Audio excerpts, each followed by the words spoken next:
জন্মেছি এই দেশে সার্থক জনম মাগো তোমায় ভালোবেসে। আমি মহান সৃষ্টিকর্তার কাছে কৃতজ্ঞতা জ্ঞাপন করছি এই দেশে জন্মাবার জন্য।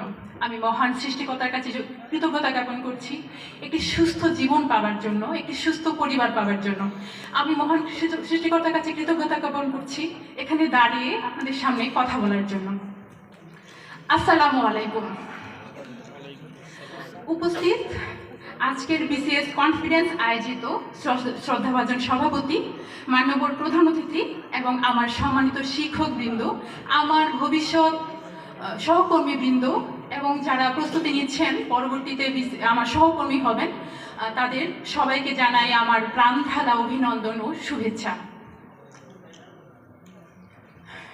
আসলে এখানে যারা যারা বলছেন তারা অনেক সুন্দর করে নবীনদের উদ্দেশ্যে অনেক কিছু বলছেন, আমি এত সুন্দর করে বলতে পারবো না, তবে আমি আমার জায়গা থেকে চেষ্টা করছি।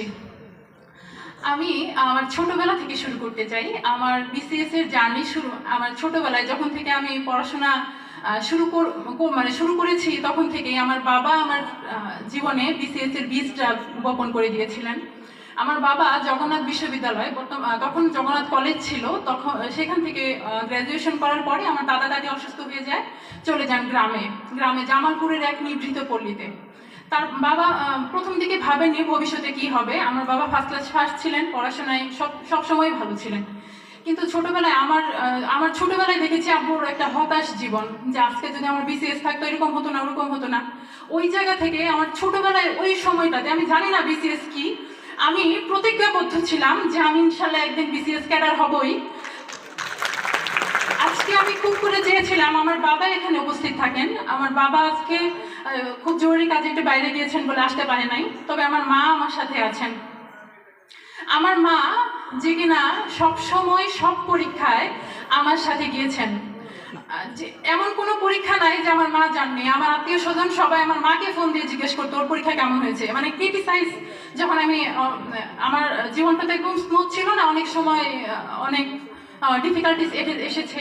আমি যদি বলি আমার বিসিএস জার্নির কথাই বলি, 39তম বিসিএস দিয়ে আমার শুরু, 39তমতে আমার আসেনি। তো তখন রেজাল্টের সময় আমার মাকে ফোন দিয়ে বলেছে যে কেমন হয়েছে।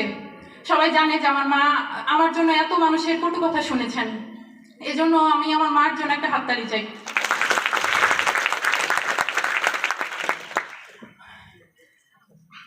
আমার পড়াশোনা লাইফে একটা ধাক্কা আছে, সেটা হচ্ছে এইচএসসিতে আমার ফিজিক্স পরীক্ষা ফাইনাল দিতে গিয়ে মনে হয়েছিল যে আমার পরীক্ষা ভালো হয়নি। আমি জীবনের প্রথম চ্যালেঞ্জ আমি এইচএসসিতে নেই। আমার বাবা মা